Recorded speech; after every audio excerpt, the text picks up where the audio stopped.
चलो देखो बेटे, ट्राइंगल हमने कल स्टार्ट करा था। ट्राइंगल कहाँ से स्टार्ट करा था? सबसे पहले ट्राइंगल के लिए बताया था कि ट्राइंगल आपके पास क्या होता है, 3 साइडेड बाउंडेड फिगर है, जिसमें क्या है आपके 3 वर्टेक्स है, 3 एंगल है और 3 ही आपकी साइड्स है।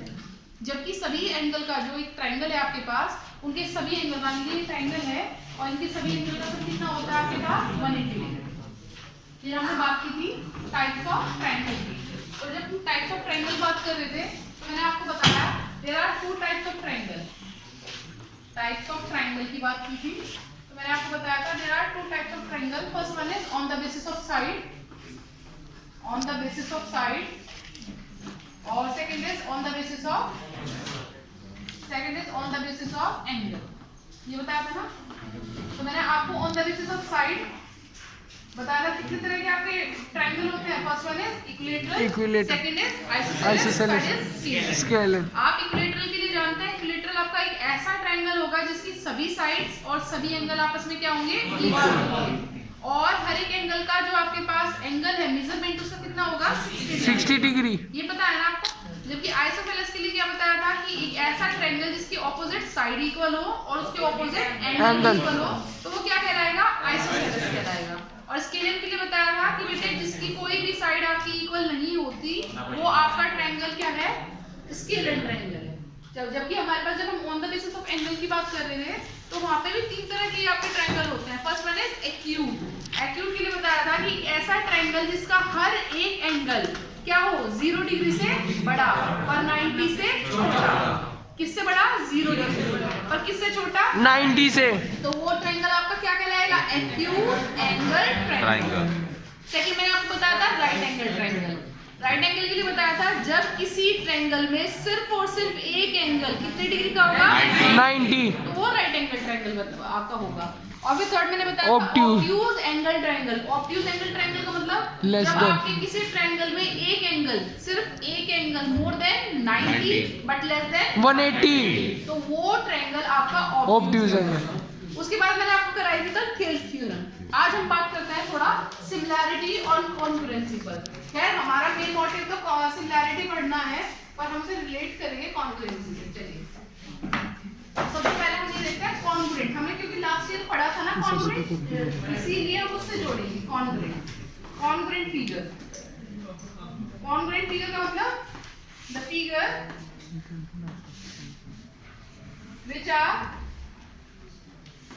which are equal in shape and size, which are equal in shape and size।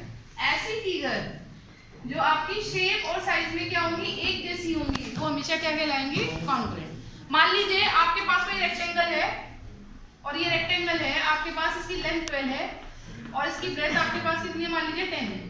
और सेम आपके पास दूसरा कोई फील्ड है, ये एक रेक्टेंगुलर फील्ड है, ये दूसरा कोई फील्ड है। जब मैंने उसकी डायमेंशन मेजर की तो ये भी मेरे पास क्या हो गया, इसका लेंथ 12 है और ब्रेथ कितनी है आपके पास, 10 है। तो बेटे जब हमारे पास इसके डायमेंशन सेम है, ये शेप और साइज में एक जैसे हैं, तो ये दोनों फिगर आपस में कैसी होंगी, कॉन्ग्रुएंट। मान लीजिए हम लेते हैं कि भाई हमारे पास एक सर्कल है, क्या है, 2 सेंटीमीटर की रेडियस है, और दूसरा सर्कल भी आपने ड्रॉ किया, उसकी भी रेडियस कितनी है, 2 सेंटीमीटर है। तो ये दोनों सर्कल आपस में कैसे होंगे, कॉन्ग्रुएंट होंगे, because both are equal shape and size. तो ये हमारे पास ये फिगर्स हमारे पास कैसी फिगर्स हैं, कॉन्ग्रुएंट फिगर है। इनके बेसिस पर मैंने कुछ क्राइटेरिया लास्ट ईयर पढ़े थे। कौन कौन से पढ़े थे बेटा आप लोगों ने?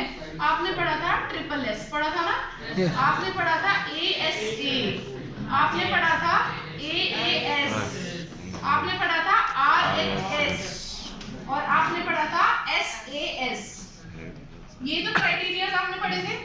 अच्छा इनका यूज कहाँ होता था? इनका यूज होता था बेटे जब आप एक फिगर को, एक ट्रायंगल को दूसरे के कॉन्ग्रुएंट दिखाना चाहते थे, तो आप क्या करते थे, मान लीजिए एक ट्रायंगल की तीनों साइड दूसरे किसी ट्रायंगल की तीनों साइड के इक्वल हैं। बात सुनना बेटे, मैंने इस वर्ड को बहुत स्ट्रेच किया है, इक्वल हैं, तो वो आपके दोनों ट्रायंगल आपस में क्या होते थे, कॉन्ग्रुएंट। जबकि सिमिलैरिटी में क्या है, हम सिमिलैरिटी के लिए बात करते हैं। सिमिलैरिटी देखो बेटे, सिमिलैरिटी का भी मैं आपको सही बात बताऊं ना, तो आप ये बोल सकते हैं इस स्कूल में जितने भी रूम बने हैं वो सबके सब सिमिलर हैं।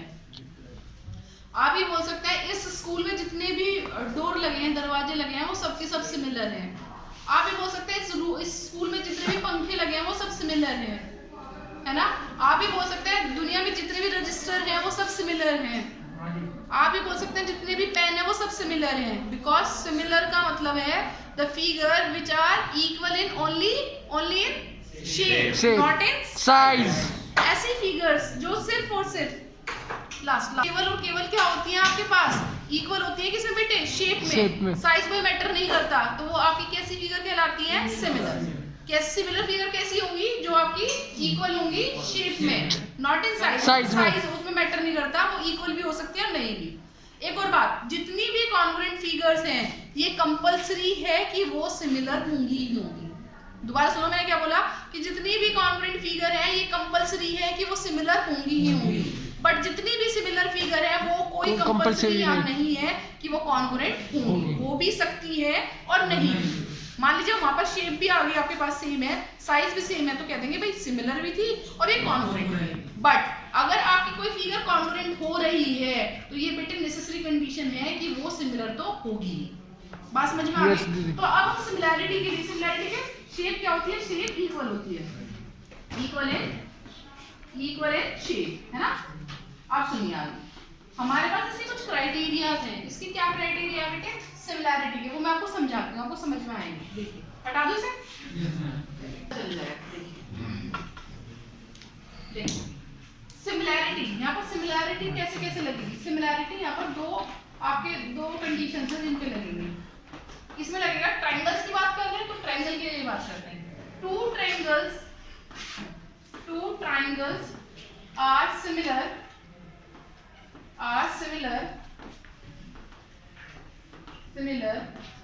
if their first, इसमें लिखिए first, if their corresponding sides are proportional,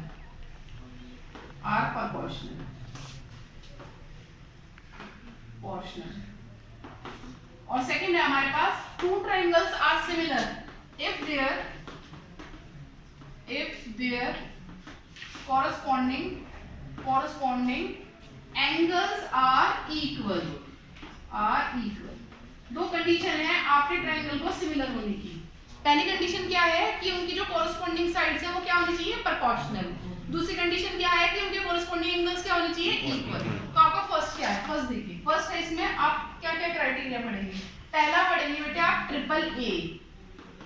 बात समझ में आई, मैं इसे समझा देती हूँ। वैसे आपके पास अगर एक ही लाइन में लिखो तो दूसरा हमारे पास क्या होगा, डबल ए। तीसरा क्या है हमारे पास, ट्रिपल एस, और लास्ट क्या है हमारे पास, एस ए एस। अब मैंने समझाती हूँ कैसे। मान लीजिए आपने ट्रिपल ए का मतलब समझ लीजिए, इसका मतलब क्या है, एंगल। ठीक है, कैसे यूज होगा, मान लीजिए एक ट्रायंगल है आपके पास एबीसी और एक ट्रायंगल है आपके पास डीईएफ। तो आप लिखेंगे कैसे, आप लिखेंगे in triangle ABC and triangle DEF. आप इसमें लिखेंगे, मान लीजिए angle A is equals to angle D, है ना, and angle B is equals to angle E, and angle C is equals to angle F. अगर ए एंगल किसकी equal है, डी के, बी एंगल, ए एंगल किसकी equal है, D के, B angle किसकी इक्वल है आपके पास, ई के, और सी एंगल आपके पास किसकी इक्वल है आपके पास, एफ के। तो यहाँ पर जो ट्रायंगल होगा आपका एबीसी, वो क्या होगा आपके पास, कॉन्ग्रुएंट नहीं सिमिलर होगा। ये जो मार्क मैं बना रही थी अभी, ये कॉन्ग्रुएंसी का मार्क था, तो कॉन्ग्रुएंट नहीं क्या होगा बेटे, सिमिलर होगा। किसके, दूसरे ट्रायंगल डीईएफ के। किस क्राइटेरिया पर, बाय ट्रिपल ए। क्या आपको समझ में आ गई। अच्छा एक बात बताओ बेटे, मान लीजिए यहाँ दो ट्रायंगल हैं और उसके है ना, ये एग्जांपल लेती हूँ, यहाँ मैंने ये 40 ले लिया, ये 40 हो गया, ये 60 है, ये 60 है। तो अगर यहाँ एंगल 40 के इक्वल हो जाए, 60 के इक्वल हो जाए, तो क्या बचा हुआ एंगल सी एंगल एफ के इक्वल होगा? Yes ma'am. तो भले उसने मुझे है ना ट्रिपल ए को कन्वर्ट किया हो डबल ए में, पर एक्चुअल में डबल ए और ट्रिपल ए सेम ही है। आपने खुद बताया कि भाई जब आप ये कह रहे हैं कि 60 एंगल 60 के इक्वल है, 40 एंगल 40 के इक्वल है, तो रिमेनिंग जो एंगल बचा है वो आपस में ऑब्वियसली इक्वल होगा, है ना। तो इसी को हम डबल ए में देखेंगे, डबल ए के कैसा होगा बेटे। डबल ए आपको समझ में आ गया। डबल ए को कुछ नहीं करना, सिर्फ और सिर्फ क्या होंगे, कोई भी दोनों ट्रायंगल के क्या होंगे, कोई भी दो एंगल अगर आपस में इक्वल हैं तो वो दोनों ट्रायंगल आपस में कैसे होंगे, सिमिलर होंगे। और यहाँ पर जो प्रॉपर्टी काम करेगी वो क्या काम करेगी, डबल ए। बात समझ में आ गई। तो मान लीजिए आपके पास दो ट्रायंगल है, एक ट्रायंगल है आपके पास एबीसी और एक ट्रायंगल है डीई। तो अगर हमारे पास ये क्राइटेरिया हम समझेंगे कैसे कि मान लीजिए आपके पास दो ट्रायंगल है, एक ट्रायंगल एबीसी और एक ट्रायंगल आपके पास डीई है। तो अगर इन दोनों ट्रायंगल में कोई भी दो एंगल आपस में इक्वल है, जरूरी नहीं है मैं ए को डी की इक्वल लिखाऊं बेटे, हो सकता है कि एंगल बी एंगल डी की इक्वल हो, है ना, और एंगल सी आपका एंगल ई की इक्वल हो, कोई जरूरी नहीं है। बस यहाँ क्राइटेरिया क्या फॉलो होगा कि एक ट्रायंगल के दो एंगल दूसरे ट्रायंगल के दो एंगल के क्या हो, आपस में इक्वल। वो जरूरी नहीं कि ए को डी को इक्वल करूं या बी को ई की इक्वल करूं, कोई भी दो एंगल। तो बेटे वो दोनों ट्रायंगल आपस में क्या होंगे, सिमिलर होंगे। और यहाँ प्रॉपर्टी लगेगी बेटे किस क्राइटेरिया से, बाय डबल ए। ये बात समझ में आ गई।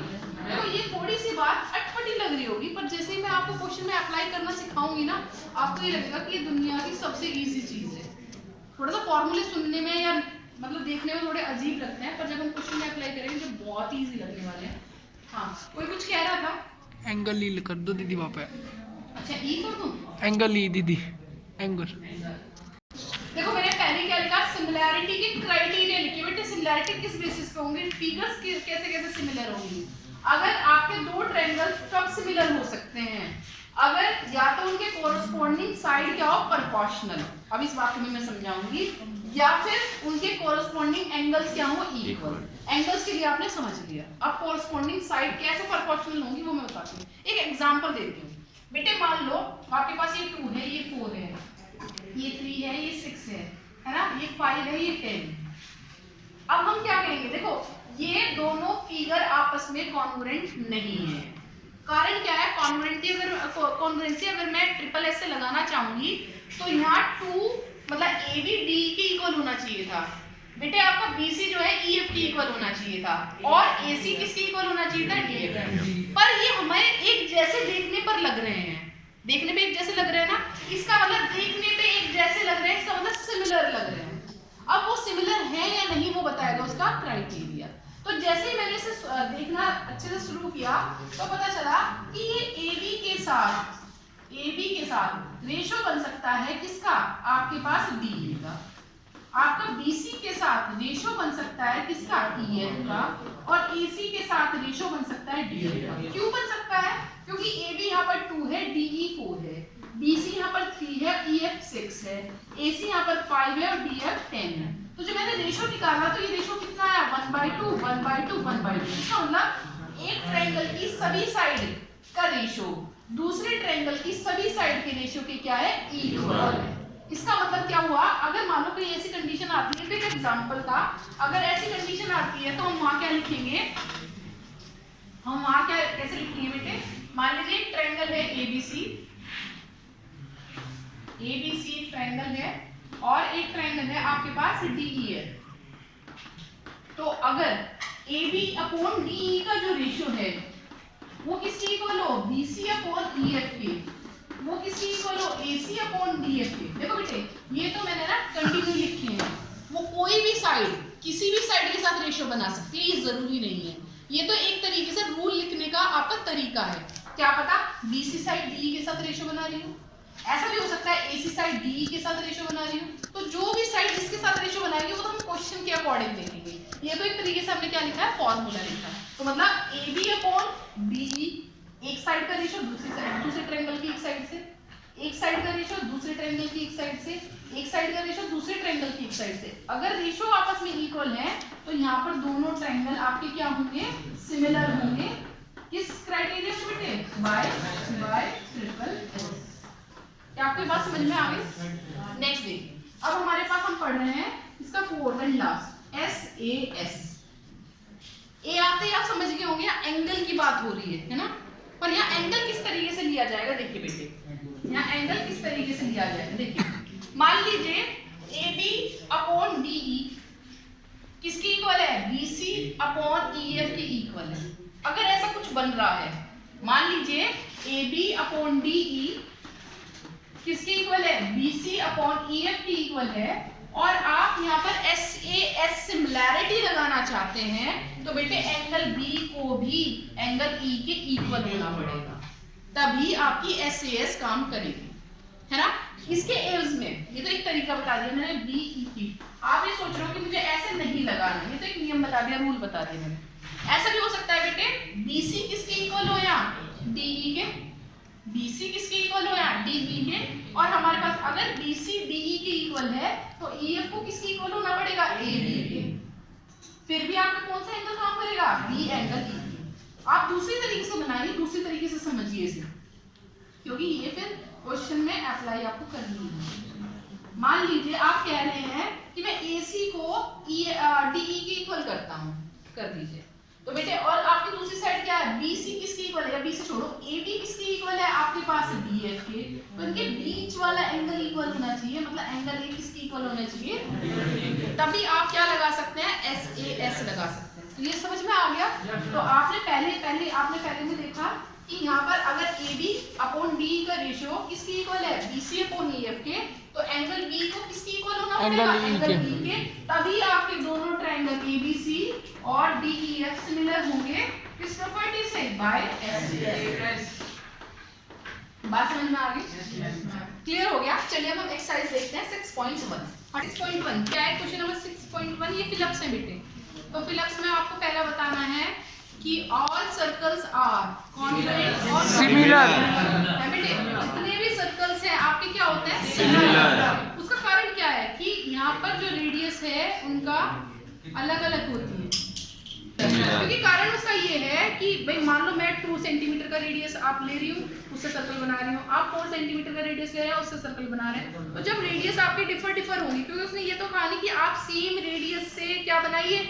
सर्कल बनाइए। अगर सेम रेडियस से कहता तो वही फिगर आपकी क्या कहलाती बेटे? कॉन्ग्रुएंट। बट इसने रेडियस का कोई जिक्र नहीं कहा, उसने कहा कि सारे सर्कल्स क्या हैं? सारे सर्कल्स की बात की, तो वो सब क्या होंगे? आपके सिमिलर। उस तरीके से ऑल स्क्वायर्स आर क्या होंगे बेटे? आपके सिमिलर। जब तक उसकी डायमेंशन नहीं देता, जब तक उसकी मेजरमेंट वो नहीं बताता, ठीक है।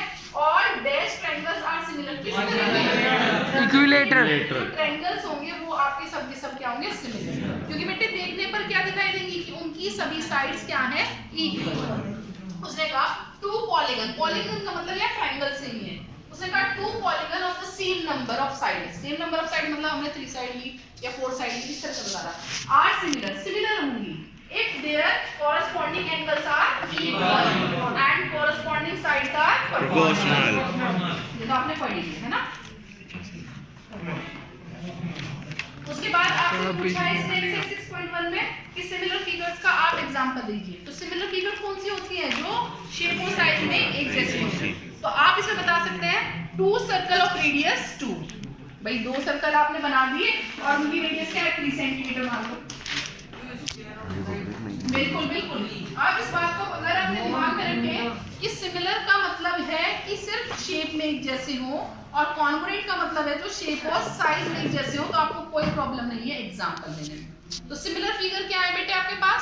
कि ये तो कॉन्ग्रुएंट फिगर होंगी, सिमिलर क्या होगी? एक हमारे पास क्या है? 3 सेंटीमीटर का, एक 2 centimetre similar. Non similar figures के बारे में बात करें तो नॉन, एक सर्कल ले लिया, एक स्क्वायर ले लिया, एक सर्कल ले लिया, एक ट्रायंगल ले लिया, ये कैसी है? Non similar. कर लो यार। चलिए तो हम एक्सरसाइज देखते हैं 6.2।